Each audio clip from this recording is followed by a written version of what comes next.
Qui va payer très exactement après les annonces faites par le Premier ministre François Bayrou? Avec nous, Manuel Bompard, bonsoir. Bonsoir. Merci beaucoup Manuel Bompard, vous êtes coordinateur de la France Insoumise, député des Bouches-du-Rhône. François Langlais, merci beaucoup d'être avec nous, éditorialiste économique, TF1 LCI. Alors, sans forcer les positions, l'un évidemment social, l'autre peut-être avec une fibre plus libérale. En tout cas, ce sera votre échange de vues, votre débat sur les mesures annoncées qui font date, données par le Premier ministre. On peut peut-être les rappeler d'abord. La suppression des jours fériés, lundi de Pâques et 8 mai. On commencera par là, c'est la mesure qui suscite le plus grand nombre de réactions ce soir. Les retraites et prestations non indexées sur l'inflation, le gel des barèmes d'impôts avec ce que ça supposera en termes d'augmentation d'impôts réels pour un certain nombre de Françaises et de Français, le non-remplacement d'un fonctionnaire sur 3 à la retraite, le passage de la franchise annuelle sur les médicaments de 50 à 100 euros, le maintien à niveau, en réalité, ce gel des dépenses de l'État, etc. Commençons par la suppression des 2 jours fériés, lundi de Pâques et 8 mai. C'est d'abord symbolique et réalité de ce changement. Commençons par la symbolique, ce que ça représente pour vous, pour l'un et l'autre. Manuel Bompard. Symboliquement, ce que j'ai retenu, c'est évidemment la proposition de supprimer le 8 mai, qui, je rappelle, est quand même la journée, la commémoration de la victoire sur l'Allemagne nazie. Donc je trouve que symboliquement, c'est quelque chose avec lequel, évidemment, je ne peux pas être d'accord. Oui, le 8 mai, il faut se souvenir que c'est François Mitterrand qui en a fait un jour férié. Ça fait pas si longtemps, si je puis dire, pour quelqu'un qui a mon grand âge. C'est-à-dire, et c'est pas pour ça qu'on ne commémorait pas la victoire sur l'Allemagne nazie auparavant. Donc, ne nous arrêtons pas sur le jour. Moi, au fond, cette affaire des jours fériés m'a semblé être un peu un chiffon rouge. Un signal pour dire à tout le monde c'est grave et tout le monde doit mettre la main à la pâte. Et de ce point de vue, le produit en termes budgétaires n'est pas si conséquent parce qu'il y a bon nombre d'emplois dans lesquels vous ne mesurez pas votre productivité au jour. Prenons un VRP par exemple. Et il faut qu'il fasse ses contrats. C'est pas parce qu'il travaille ou il travaille pas le 8 mai que ça change. Peut-être l'intensité de son travail va changer les jours qui précèdent, mais je veux dire c'est marginal. Et en termes donc d'activité économique et de recettes liées à l'activité économique, je pense que c'est une fausse piste. Le symbole que ça donne, vous dites, c'est à peu près 4 milliards, je crois. En tout cas, c'est les chiffres qu'on donnait. C'est ce qu'ils ont valorisé. On va revenir à la réalité, mais d'abord le symbole que ça donne. Oui. Beaucoup, le préjugé qu'il y a sur la France, souvent de l'étranger, c'est les Français sont si attachés à leurs jours de congé, à leurs ponts, etc. Quand le Premier ministre va contre cette idée-là, est-ce que c'est bien ? Mais non, mais d'abord, vous l'avez dit, Monsieur Langlais, la recette mise en face, estimée, c'est une recette à hauteur à peu près de 4 milliards d'euros pour les 2 jours fériés. Juste pour quand même que les gens qui nous écoutent le comprennent, c'est l'équivalent de ce qu'a coûté en quelque sorte la suppression de l'impôt de solidarité sur la fortune. Donc après, là, on est dans un débat qui est un débat politique.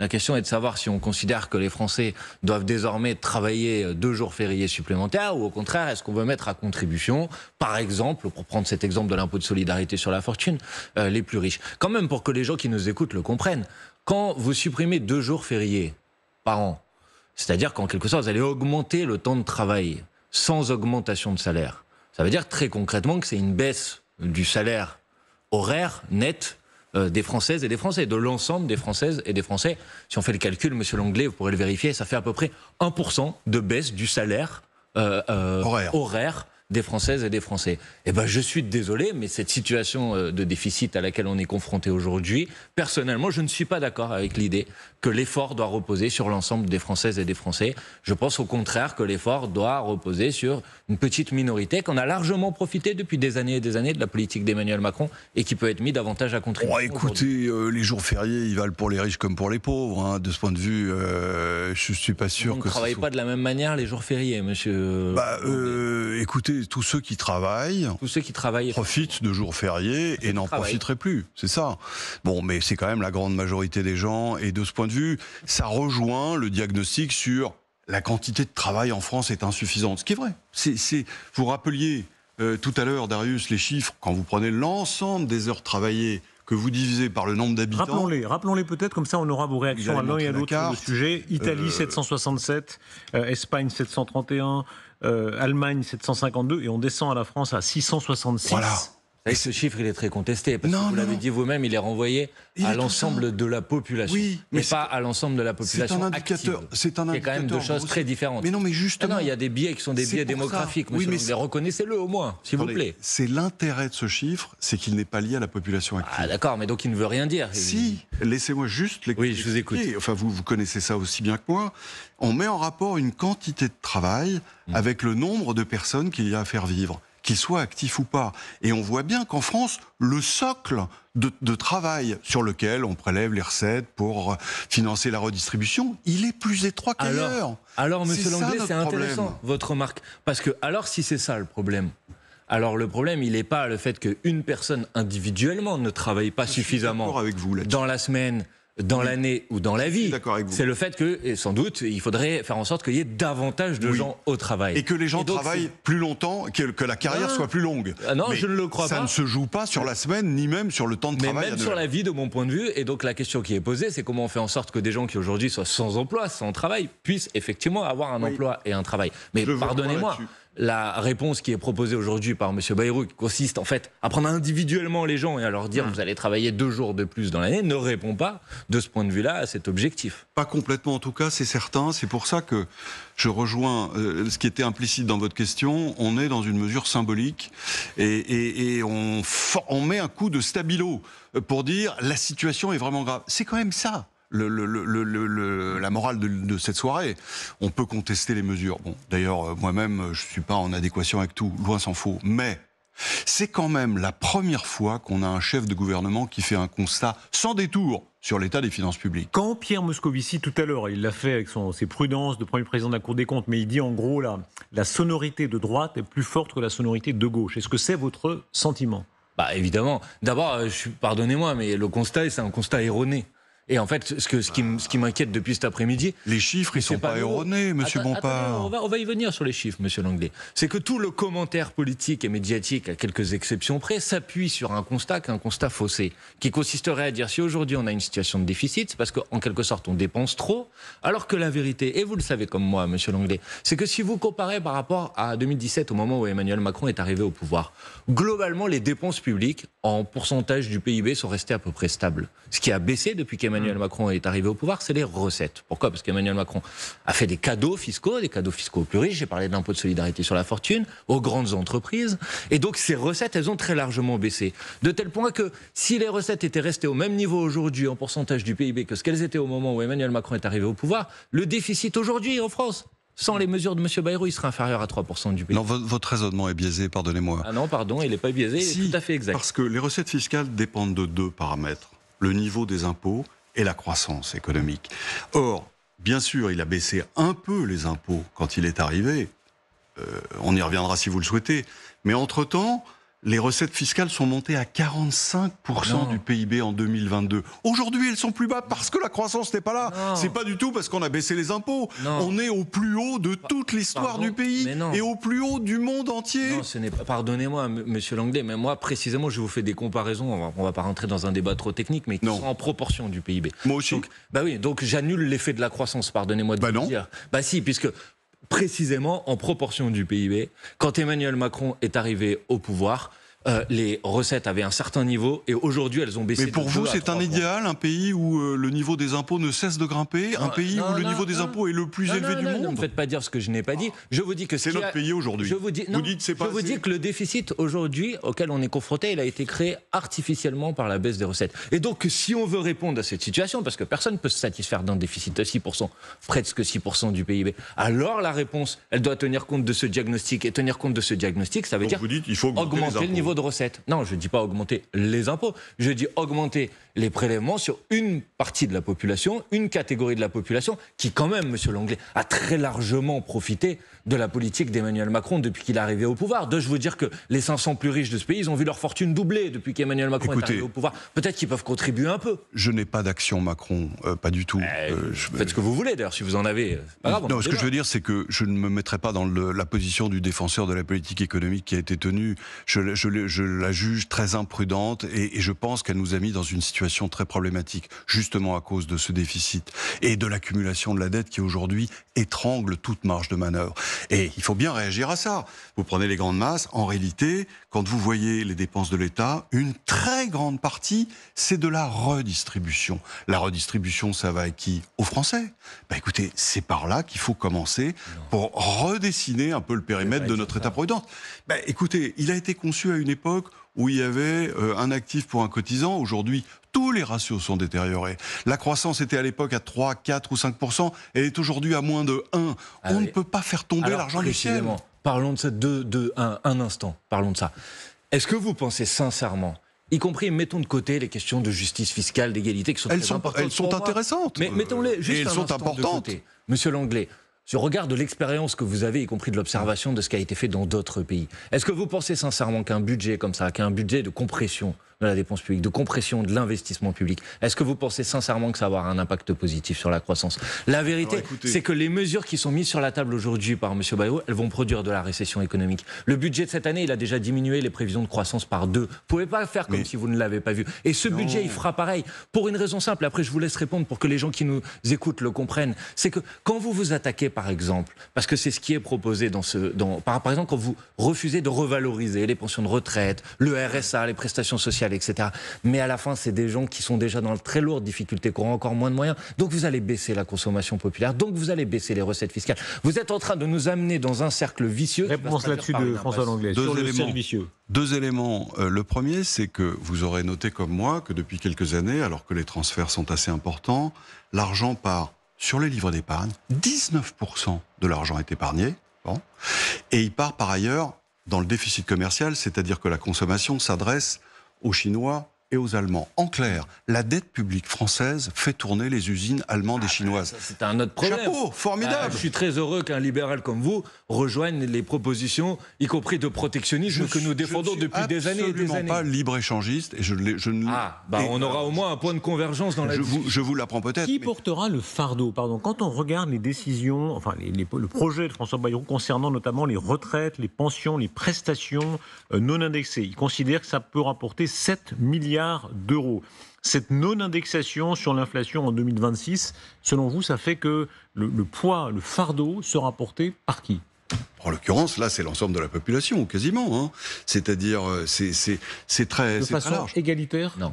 Plus ou moins. Ça frappe davantage ceux qui payent l'impôt sur le revenu que ceux qui ne le payent pas, par définition. Mais ça va faire entrer dans le champ de l'impôt sur le revenu, probablement 200 000, 300 000 foyers, on ne sait pas très bien. Et par ailleurs, ça va augmenter la contribution de chacun de ceux qui le payent aujourd'hui. Ceux qui ne le payent pas, par définition, en sont protégés. Pour autant, s'ils ont des allocations, ils vont être pénalisés à la hauteur de 1%. C'est 1% la valeur de l'inflation. Donc le manque à gagner sera de 1%. On ne peut pas dire que c'est nul. On ne peut pas dire non plus que ça soit insupportable. Alors, Monsieur Langlais, en fait, on a déjà la réponse à cette question. Qui va payer le prix de ce que M. Bayrou appelle l'année blanche, que moi personnellement j'appelle plutôt l'année noire ou l'année rouge.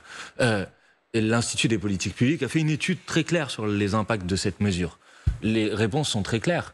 Les 10% les plus pauvres vont payer 2 fois plus en termes d'impact sur leur pouvoir d'achat que les 10% les plus riches. Je veux dire, c'est incontestable. Vous pouvez consulter cette étude de l'Institut des politiques publiques. Vous dites c'est pas très grave, c'est peu, etc. Quand même, pour que les gens qui nous écoutent l'entendent. Pour une personne qui est au RSA, par exemple, c'est une baisse d'à peu près 100 € sur l'année.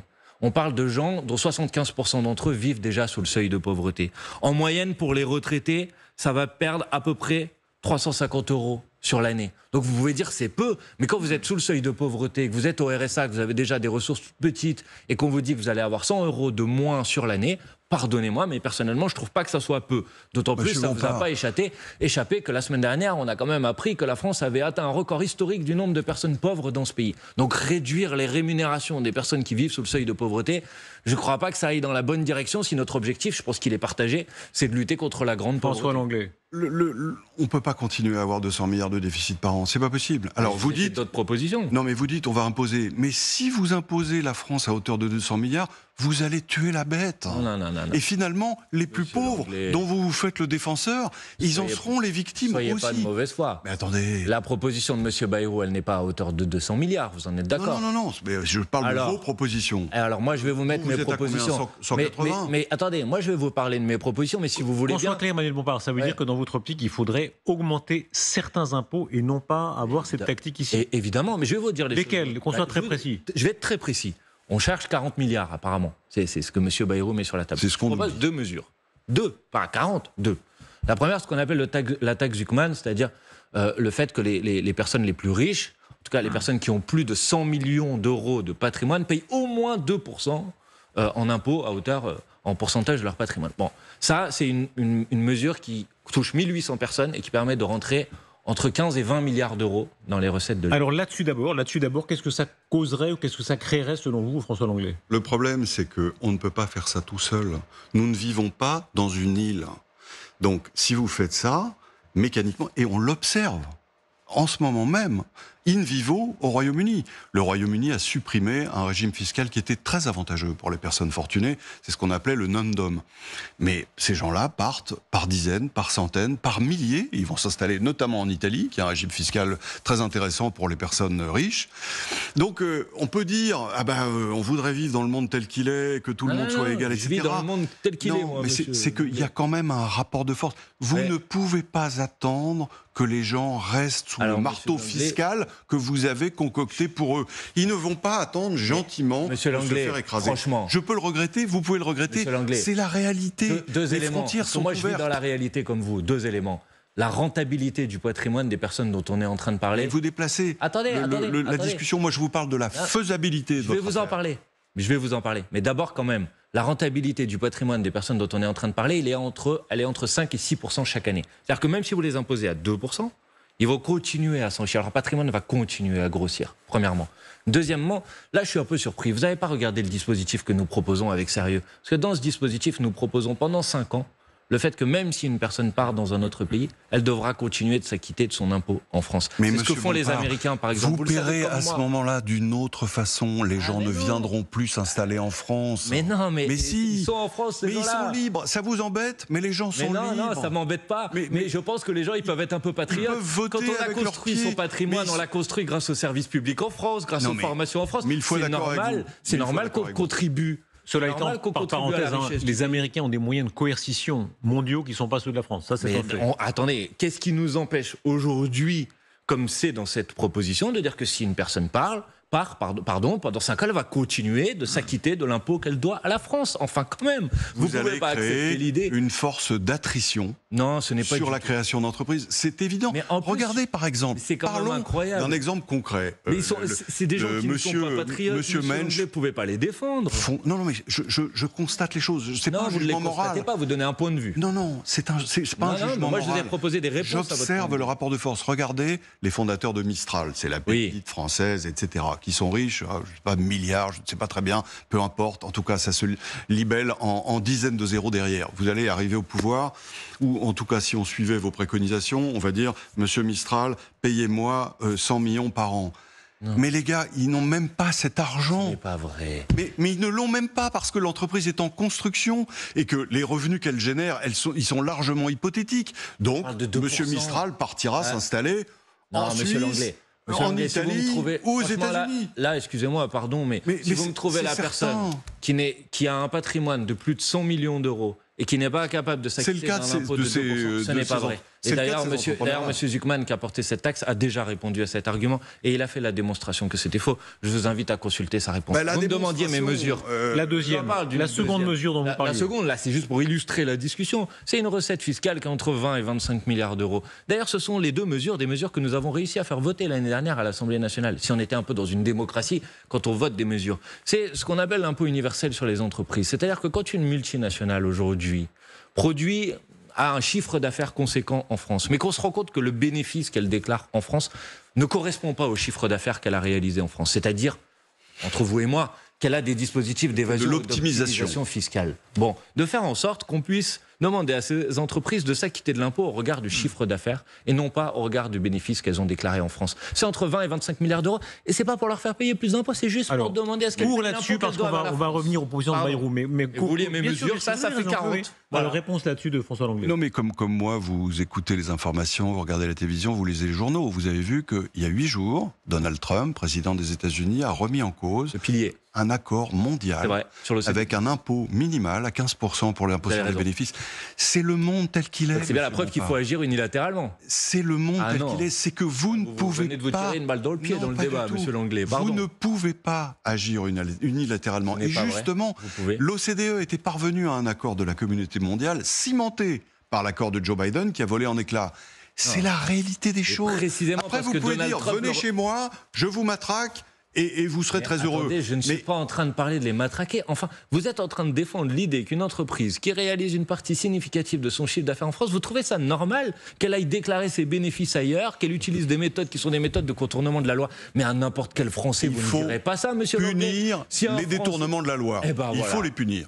Donc, il faut faire évoluer la loi. C'est pas la même chose que de changer un régime fiscal pour se mettre complètement en marge de la communauté mondiale. C'est pas changer un régime fiscal, c'est de donner les moyens que les gens, les entreprises en l'occurrence, payent l'impôt qu'elles doivent payer en France. Revenons ça fait 40 milliards, aux propositions de François Bayrou. J'ai compris, mais juste dire quand même, parce que j'ai présenté mes propositions et il y a celle de monsieur Bayrou. Pardon, mais moi l'avantage de mes propositions, c'est qu'elles ne mettent pas à contribution le peuple, qu'elles ne créent pas plus de souffrance, qu'elles ne créent pas plus de pauvreté. Peut-être qu'elle va embêter les 1800 personnes qui ont un patrimoine. Peut-être qu'elle va ralentir aussi les créations d'entreprises, peut-être qu'elle va faire partir d'autres entreprises, peut-être qu'elle va dissuader les entrepreneurs. Les faillites d'entreprises, elles n'ont jamais atteint un record aussi important que depuis qu'Emmanuel Macron est arrivé au pouvoir. Donc c'est pas moi. François Langlais, encore un mot là-dessus. Pardon, excusez-moi. Je pense qu'une politique comme celle-là, elle a un coût qui n'est pas apparent au début, mais qui, sur 2 ans, 3 ans, 5 ans... C'est votre point de vue. Un mécanisme, mais on l'a expérimenté. Non, ce n'est pas vrai. Mais si, en France, on a eu un déficit de croissance à cause de ça,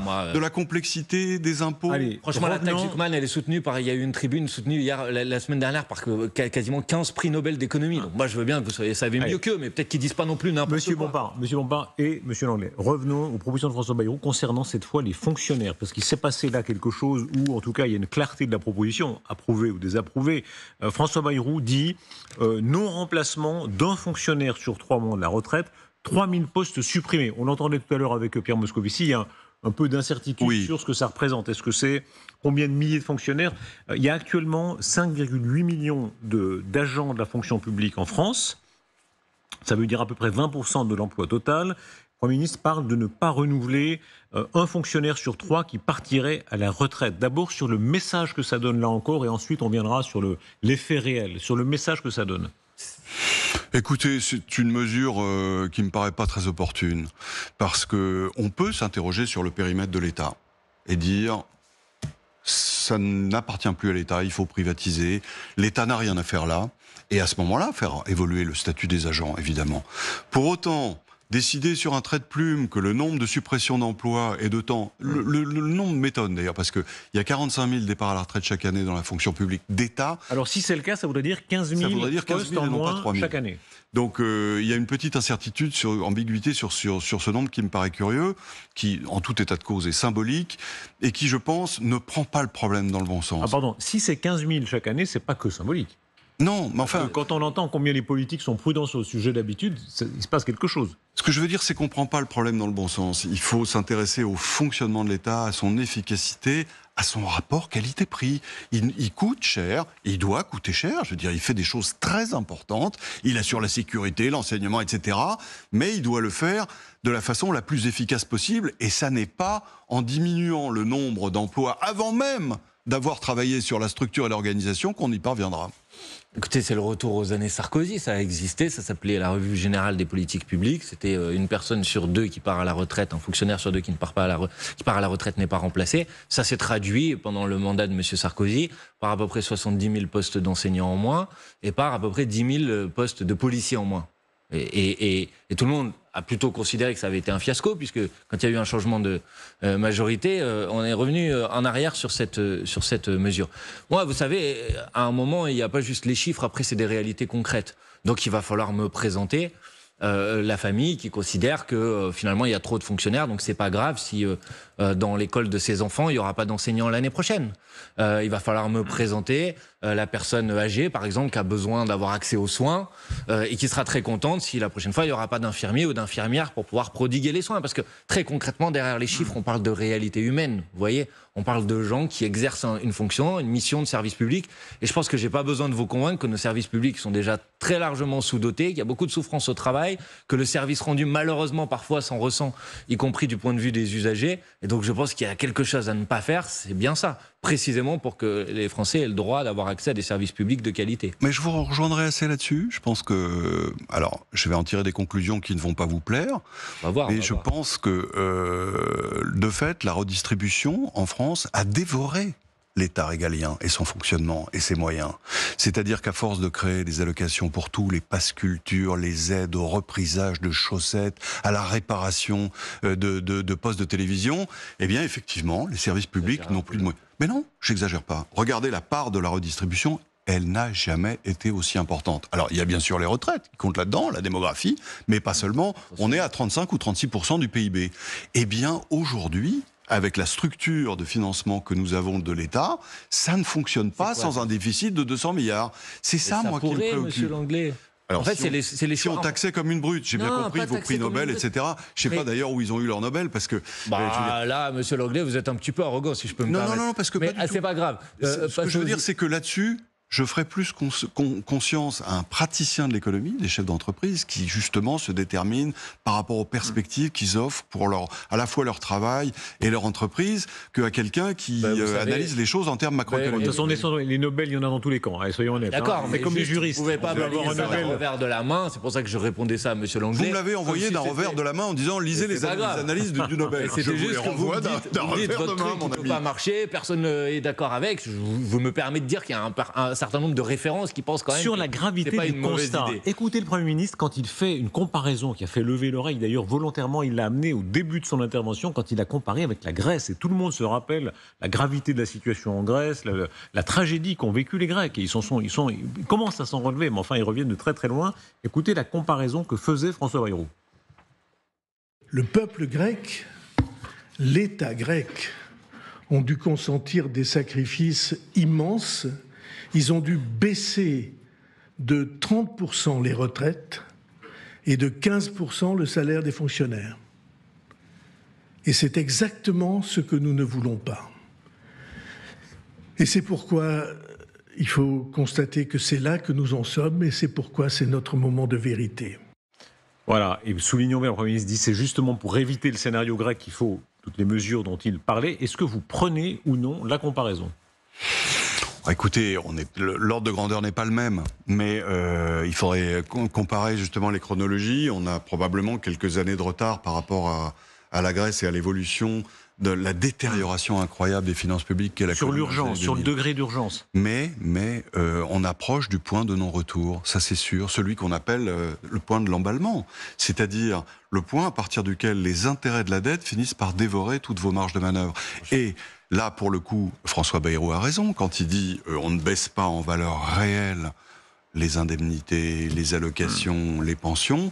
Mais si vous laissez se détériorer les finances publiques, il y a un moment où vous êtes obligé de faire ça. Bon, d'abord, le constat alarmant que vous décrivez, je ne m'y retrouve pas du tout. Est-ce que vous savez, monsieur Langlais, qu'en 2030, en France, la charge de la dette publique sera inférieure à ce qu'elle était en 2000 ? Mais comment ? Non, mais bon, mais donc d'où ça sort ça mais c'est complètement faux. Mais non, c'est pas complètement faux. Mais d'où ça sort ? C'est un prix Nobel ?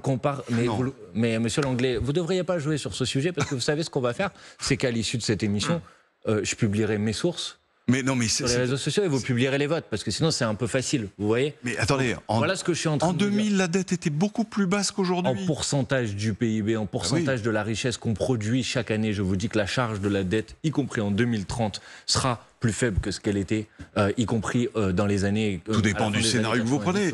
Aujourd'hui, elle ne cesse de monter. Tel que c'est prévu aujourd'hui, premièrement.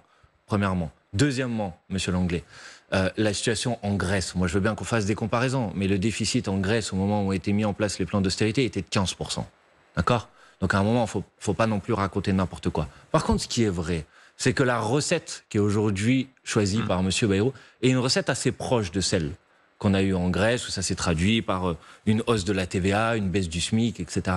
Mais quel a été le résultat économique des mesures d'austérité en Grèce? Les mesures d'austérité en Grèce, elles se sont traduites par le fait qu'un quart du PIB s'est évaporé. Vous me parliez tout à l'heure d'impact sur la croissance. Et c'est ce que je vous disais tout à l'heure. Le problème, c'est que l'austérité budgétaire, elle produit de la récession économique. Et comme elle produit de la récession économique, elle se traduit par moins de recettes fiscales. Et comme elle se traduit par moins de recettes fiscales, eh ben, il faut encore plus d'austérité budgétaire. Donc, pardon, mais si le modèle de M. Bayrou, c'est la Grèce, eh ben, précisément les recettes qu'il propose, il ne devrait vraiment pas appliquer celles qui ont été appliquées à la Grèce. Vous ne pouvez pas dire si, je le dis. La charge de la dette de 2000, etc. Si. Non, on a aujourd'hui 114% du PIB de la dette. C'est moins que la Grande-Bretagne et les États-Unis. Mais en 2000, on avait combien? 2 fois moins. Non, 2 fois moins. Ce n'est pas vrai. Mais si. Mais ce n'est pas vrai. En pourcentage du PIB, évidemment. Mais en pourcentage du PIB, nous avions 2 fois moins. Bah, on fera la comparaison si vous voulez. On la fera. Est-ce que oui ou non, le pourcentage... Le niveau des taux d'intérêt peut jouer et faire que momentanément, dans une année passée... Oui, mais la base... Pourquoi momentanément? Non, mais parce que les taux d'intérêt, ça change. Et ça change beaucoup. D'accord, mais ça peut changer dans les deux sens. Mais la meilleure preuve, c'est que ça change dans le mauvais en ce moment. Est-ce que oui ou non... prenons un exemple à paramètre constant. Est-ce que oui ou non, aujourd'hui, la dette en France est inférieure à la dette en Grande-Bretagne et aux États-Unis? Non, c'est la même à peu près. Non, elle est inférieure. Vous serez... moi, je veux bien que quand les chiffres vous conviennent pas, vous dites qu'ils sont pas vrais. Mais non, mais c'est la même à peu près. Non, c'est inférieur en France qu'en Grande-Bretagne et aux États-Unis. Mais vous avez vu ce qui se passe au Royaume-Uni, où les premiers ministres sont virés par des accès de marché. Ça risque d'arriver en France sans doute d'ailleurs. Ben oui, mais si ça vous semble enviable, pardonnez-moi, on n'a pas envie de vivre dans le même pays. Quand vous faites une politique mais vous dites, contre le grave. peuple... Vous vous comparez au plus mauvais, vous dites, regardez... Non, je ne me compare pas au plus mauvais. Regardez ce qui se passe aux États-Unis, la première puissance mondiale. Les marchés deviennent un acteur central dans la définition des politiques économiques. On va avancer dans cette soirée spéciale. On va avancer dans cette soirée spéciale. On en débattra si vous voulez, mais c'est pas le sujet. Un mot politique. Donne des éléments de comparaison. D'habitude, vous aimez bien vous comparer à d'autres pays. Un mot politique bon que mauvais. Ça dépend, c'est vous qui décidez quand c'est bon et quand c'est Vous êtes député, François Langlais n'est pas encore député. Donc voilà, ça viendra peut-être. Vous ne serez pas LFI apparemment, mais enfin, vous êtes... Pas grave, le débat est cordial et respectueux. Toujours fécond. Absolument, je vous remercie l'un et l'autre. Mais de mon part, est-ce que pour vous, dans tout ce qui est écrit ici, le résultat de ça est la censure prochaine? Évidemment, le plus vite possible. Vous la voterez, vous, évidemment? Bien sûr. Est-ce que, selon vous, le RN la votera avec vous? Je dis d'abord, parce que j'entends beaucoup de réactions très négatives dans le champ politique aux annonces qui ont été faites par M. Bayrou. Je rappelle que s'il y a 15 jours, parce que ce n'était pas il y a 6 mois, si 15 jours, tout le monde avait voté la censure, M. Bayrou ne serait pas là pour faire ses annonces. Vous n'avez pas répondu. Est-ce que, logiquement, le RN votera avec vous la censure? C'est à lui de le décider, mais ce que je dis, pour répondre d'une certaine manière à votre question, je dis que toute personne, tout député aujourd'hui qui ne voterait pas la censure d'un tel budget sera complice de la mise en œuvre de ce budget. Ça me paraît assez clair. Et donc, les gens qui ont voté pour des gens qui se prétendaient comme étant dans l'opposition à Emmanuel Macron, s'ils continuent à être les béquilles de la continuité de la politique macroniste en France, je pense que leurs électrices et leurs électeurs auront été trahis. Merci beaucoup, et à l'un et à l'autre, de cet échange de vues de qualité. Je vous remercie vraiment particulièrement. Merci dans quelques instants.